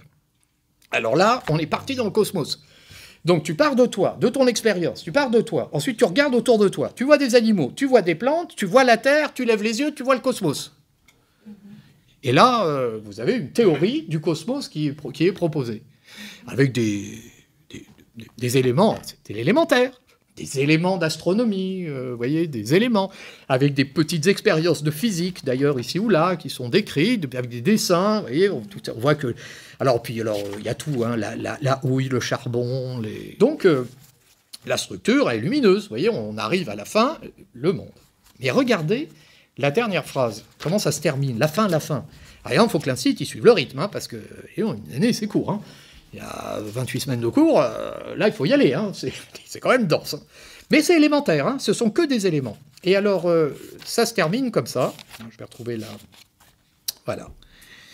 On a regardé l'homme, on a regardé les animaux, on a regardé les plantes, on a regardé la Terre, ce qu'on peut en voir, on a levé les yeux au ciel, on a regardé le cosmos, on a pris conscience que, et ça se termine, petitesse et grandeur de l'homme. Par rapport au soleil et aux étoiles, la Terre n'a pas plus d'importance qu'un grain de sable dans un tas de sable. L'homme est donc un point dans l'univers. Et cependant, l'homme y tient une grande place, puisqu'il est le seul être qui pense et réfléchisse, le seul qu'il puisse s'instruire et devenir meilleur. Alors déjà, regardez la qualité de la langue. Ensuite, ça, c'est Pascal. C'est Pascal. L'homme n'est qu'un point, infiniment petit, perdu dans l'infiniment grand. Petitesse et grandeur de l'homme, grandeur et misère de l'homme, misère et grandeur de l'homme, c'est Pascal. Tu n'es rien, mais tu le sais. Donc, ta misère, c'est d'être un point infiniment petit, perdu dans l'infiniment grand. Ta grandeur, c'est d'avoir conscience de ça. Donc, il y a quelque chose qui t'élève au-dessus de toi-même, qui est la conscience d'être cet être mortel, finalement perdu, englouti, noyé dans l'infiniment grand. Vous avez ces textes magnifiques de Pascal dans les pensées sur l'infiniment grand, l'infiniment petit, ça, il faut les relire. Moi, je les relis sans cesse, c'est absolument magnifique. C'est une langue qui n'a pas vieilli du tout, c'est vraiment extraordinaire. Par l'espace, l'univers me comprend, il m'engloutit comme un point. Regardez, ça y est, par l'espace, l'univers me comprend. Donc, n'a pas plus d'importance qu'un grain de sable dans un tas de sable. L'homme est donc un point dans l'univers. Par l'espace, l'univers me comprend, il m'engloutit comme un point. Mais par la pensée, je le comprends. Et cependant, l'homme y tient une grande place. Pourquoi ? Puisqu'il est le seul être qui pense, réfléchisse, le seul qui puisse s'instruire et devenir meilleur. Autrement dit, parce qu'il est... Vous voyez, alors on peut dire, oui, mais il dit ça, mais peut-être que les animaux pensent tout ça. Mais peut-être, c'est pas ça qu'il dit. Il parle pas de ça. Ils peuvent devenir meilleurs. Autrement dit, ils sont libres. C'est pas une question de pensée. Bien sûr que les animaux pensent. Et si par pensée, on entend des représentations, le chien rêve, il pense, évidemment, c'est pas le problème. C'est pas ça la question. La question, c'est la liberté. Peut-être que les animaux sont libres, mais peut-être. Enfin, le problème des animaux, c'est leur corps. Vous voyez, c'est que le corps de l'animal, c'est quand même un corps très spécialisé, malgré tout.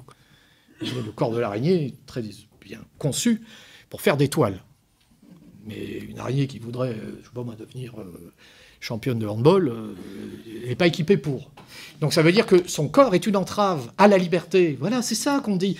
Alors peut-être qu'elle est libre, j'en sais rien, mais alors si elle est libre, son corps, c'est un cauchemar. C'est terrifiant. C'est kafkaïen, quoi. Elle est dans un corps qui entrave voyez, cette conscience qui... Donc on espère pour elle qu'elle n'obéit qu'à un instinct, d'ailleurs, une force naturelle inconsciente, on l'espère, parce qu'au moins elle est en harmonie avec elle-même, la nature, etc. Donc cet instituteur, il parle de la liberté, c'est ça, non? Il ne va pas dire aux petits, les hommes naissent et demeurent, libres demeurent, c'est l'essence de l'homme, c'est pas élémentaire, ça. L'élémentaire, c'est, regarde, t'es perdu dans le monde, regarde bien, t'es rien, t'es petit. Et en plus, il est petit, comme tout homme, mais lui, c'est un petit, encore plus petit que les adultes. Bon, eh ben, t'as une grandeur. Voilà. Et pour cette raison, je te respecte. Mais pour cette raison, je ne vais pas te lâcher. Je ne vais pas te lâcher. Parce qu'il y a des choses dans ton âme qui doivent être cultivées. Parce que si elles ne sont pas cultivées, tu vas rester en friche. Et donc, tu seras homme, égaux à tous les autres, ce n'est pas le problème. Mais tu n'auras pas actualisé ta nature. Tu ne seras pas parvenu à toi-même. Vous voyez, il faut que tu parviennes à toi-même. Et ça va être un peu de boulot. Il va falloir un petit peu s'accrocher. Donc, ça veut dire qu'il y a là du Pascal, il y a là Rousseau, parce que ce que j'ai... Alors, on en reparlera plus loin, mais là, Rousseau est celui qui dit, c'est ça qui définit l'homme, c'est la perfectibilité, c'est-à-dire la capacité qu'il a de devenir autre chose que ce qu'il est, la capacité de produire quelque chose en lui qui est donné de façon virtuelle, mais qui ne s'accomplira que par une culture, que par un travail, que par un engagement. Donc Rousseau définit l'homme par la liberté. Et donc là, vous avez une espèce de synthèse Pascal-Rousseau, c'est-à-dire Pascal est un penseur chrétien, Rousseau qui est un pur républicain. Alors là, vous avez une espèce d'œcuménisme républicain, à la fois laïque et respectueux des religions. Là, ça tient debout. Vous voyez ce que je veux dire? Il y a Je me répète, c'est pas la nostalgie, c'est pas ça, ça marchait pas, faut pas croire, c'était pas waouh, non. Mais là, on a un texte qui pose une thèse. Et cette thèse, en fait, c'est quoi? Regardez, si on résume tout ça, comment on cultive la liberté? Tout est dans une notion, l'élémentaire. Tout est là. Pourquoi? Alors ça, c'est Condorcet qui l'explique. Et ça vient de là, quand on parle d'école élémentaire. Et le programme de philosophie des classes terminales, précisément, est élémentaire, puisqu'on commence en terminale. Donc ça veut dire qu'on commence par les éléments premiers. Alors, Condorcet parle de... Alors, dans un rapport sur l'instruction publique, tout ça, c'est des textes qui sont à la racine de ce qui deviendra l'éducation nationale. Donc Condorcet explique ce que c'est qu'un enseignement républicain. Et il dit un enseignement républicain, c'est un enseignement élémentaire. Pourquoi? L'élémentaire, c'est d'abord ce qui est l'élément premier, c'est-à-dire le plus simple. Et la bonne pédagogie commence toujours par le plus simple. On commence par ce qui est simple, on ne commence pas par ce qui est compliqué, par ce qui n'est pas élémentaire. Donc l'élémentaire, c'est le simple. C'est l'élément à partir duquel une pensée peut se construire. Mais l'élémentaire, c'est en même temps une construction lui-même. C'est-à-dire que le maître élabore une pensée qui doit être la plus simple au regard de la pensée de son élève. Mais c'est des fois très difficile de faire simple. La simplicité, c'est pas la facilité. Alors la simplicité, c'est la facilité, ça facilite la compréhension de celui qui la reçoit, mais ça rend le travail de celui qui l'élabore très difficile. C'est pour ça que c'est un métier. Ça s'apprend. C'est un métier. Le métier de professeur, c'est ça que je dis, c'est un des rares métiers où tout le monde a une idée. C'est ça. Le gars, il est spécialiste, je sais pas moi, de l'aviation civile, on va pas lui expliquer comment on fait voler les avions. Par contre, les profs, tout le monde a son idée, il faut faire ça, il faut faire autrement. Bon, ceci étant dit, une société n'est pas composée de 100% d'anciens bons élèves. Donc tout le monde ne garde pas de l'école un souvenir extraordinaire, et donc chacun a une théorie sur ce qui aurait fait que l'école aurait été bien meilleure, etc. Et souvent, parmi ces théories, il y en a des très bonnes d'ailleurs. Il arrive que l'opinion s'accorde avec le réel, c'est pas ce que je dis. Mais on ne voit pas le problème. Mais oui, mais là on est en train de dire c'est un métier, parce que l'instituteur, il va falloir qu'il élabore quelque chose qui, au départ, est très complexe, mais qui doit se donner à comprendre par l'élève comme un ensemble d'éléments simples. Attention, l'élémentaire, c'est pas le rudimentaire. Le rudimentaire, c'est du mépris. Je vais te donner une sous-culture qui, des rudiments. Non, des éléments simples. C'est pour ça, les exemples que j'ai lus, l'homme a une tête, dans la tête, il y a un cerveau, c'est simple. On commence par là. Alors, l'élémentaire, ça permet donc quelque chose de pédagogique. Mais regardez bien, ça permet autre chose. Et l'élémentaire, ça permet la fin de chaque chapitre. Vous voyez, chaque chapitre se termine comme ça, questionnaire.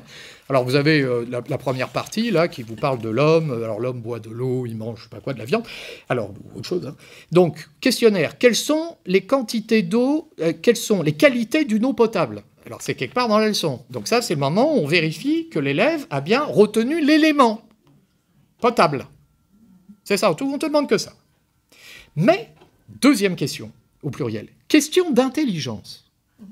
Alors, Prenez le terme intelligence, au sens français du terme, qui est celui d'une compréhension. Donc là, c'est la question qui vérifie, non seulement qu'il a... Alors ça, il a mémorisé les éléments. Il faut apprendre par cœur. Bon, c'est bien, mais ce n'est pas suffisant. Maintenant, il va falloir que tu répondes à des questions qui appellent des réponses qui ne sont pas dans la leçon. Mais qu'on ne peut mettre en œuvre que si on a travaillé la leçon. C'est un métier. Hein. Ah oui, quand même. Bon. Donc ça veut dire que la construction de la leçon envisage déjà la question qui suivra et qui mettra l'élève en situation de mobiliser les éléments de la leçon, mais dans un ordre inédit qui, lui, n'était pas dans la leçon. Autrement dit, l'élémentaire, ça veut dire que l'élève n'a pas à répéter la leçon. Il a à combiner de manière originale les éléments de la leçon. Autrement dit, l'élémentaire, c'est la liberté. Voilà pourquoi un enseignement républicain est toujours et nécessairement d'abord élémentaire. L'élémentaire, c'est la liberté. On n'apprend pas des pensées, on apprend à penser, à combiner les éléments. Mais si tu n'as pas les éléments, tu n'as rien à combiner, ça ne marchera pas. Mais si tu répètes mécaniquement les éléments dans l'ordre de la leçon, ça ne répondra pas à la question, ça ne marchera pas non plus. Il va falloir que tu apprennes à recombiner autrement. Voyez ? Et puis si tu n'y es pas arrivé, c'est pas grave. Tu t'as pris un risque, c'est pas mal. C'est ça la différence. Tu as essayé, c'est pas mal. Enfin, tu t'es pas contenté de... Alors il faudrait ajouter à ça, donc ça condensé, tout est dit, vous avez compris la chose, mais il faudrait ajouter à ça que l'élémentaire, comme c'est la simplicité, comme c'est ce qui est accessible en droit à tous, l'élémentaire c'est la liberté, mais évidemment c'est l'égalité. Vous voyez, c'est le contraire de la culture d'un spécialiste qui s'impose de l'extérieur comme quelque chose d'inaccessible. Donc l'instituteur ne donne pas du rudimentaire qui n'est rien d'autre qu'un mépris à l'égard de son élève, il est bien concentré sur l'élémentaire et il a en tête l'idée que la République, et plus précisément même l'école de la République, n'a de légitimité que si elle cultive la liberté de son élève. Donc ça nous permet de conclure pour ce soir, hein, sur cette thèse. L'éducation ainsi pensée s'inscrit bien dans une culture, mais dans une culture qui ne s'oppose en rien à la nature, puisque précisément c'est une culture qui cultive la nature, et plus précisément, elle cultive la nature humaine qui n'est rien d'autre que la liberté, par le moyen d'un enseignement d'abord élémentaire. Et je vous souhaite une bonne fin de journée.